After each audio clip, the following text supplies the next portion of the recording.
I'm Cory Hamma, practice leader at Archer Hall.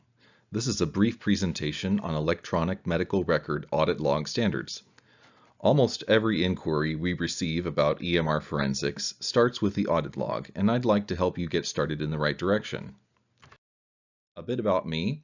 I supported technology for public health research for many years, gaining familiarity with electronic medical record systems and their methods.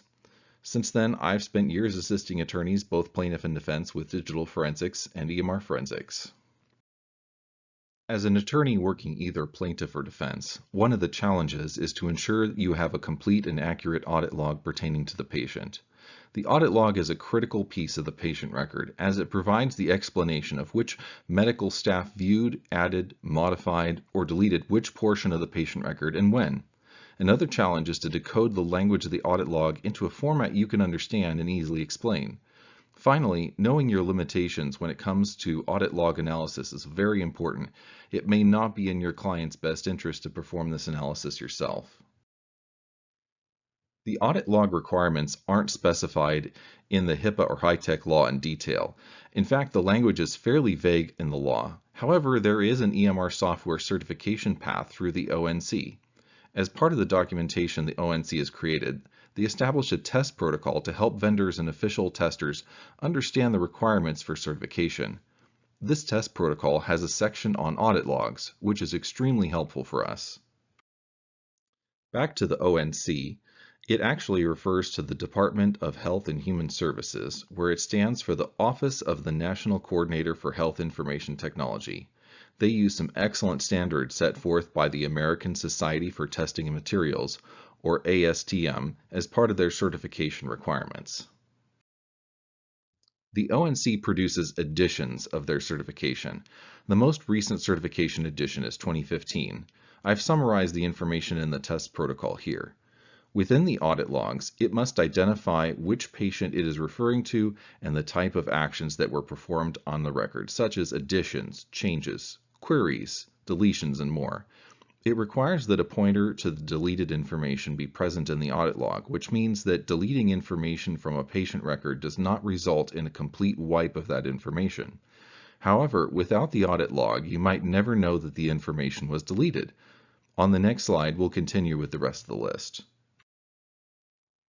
Occasionally, you'll encounter a case where a physician printed out some records and made notes on the paper copy.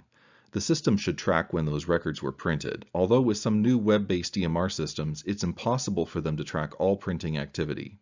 You'll notice that access to patient information is one of the items here, which is very handy when you're trying to determine who viewed what records and when they were viewed.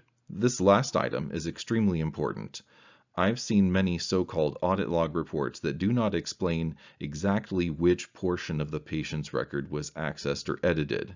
It will say, visit note edited, for example, but it won't say which visit note was edited. Now that you're aware of the contents of the ONC test protocol, how exactly does it pertain to your case? Most EMR software in use in the US is actually certified to these standards.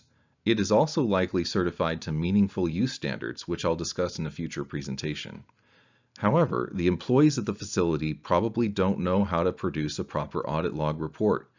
There may be more than one audit log report option in the software, and each may be useful for a different purpose. There is no common template to all EMR system vendors that will produce the same report, as each vendor implements audit logs in their own way. Now that you've had a chance to view some of the EMR audit log requirements, you can use this information to obtain more complete audit log reports for your cases. Keep in mind that having an EMR forensics analyst to help you decode and explain the logs and other information in the medical record can be very helpful. Also, most of the cases that plaintiffs' attorneys have called me about have already involved several different copies of the medical record, which reduces the perceived integrity of the record.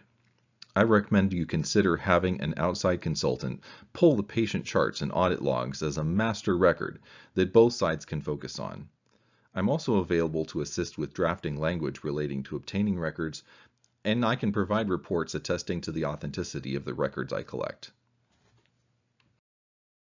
Thanks for viewing this video, and I encourage you to reach out if you have any questions about electronic medical records in your cases.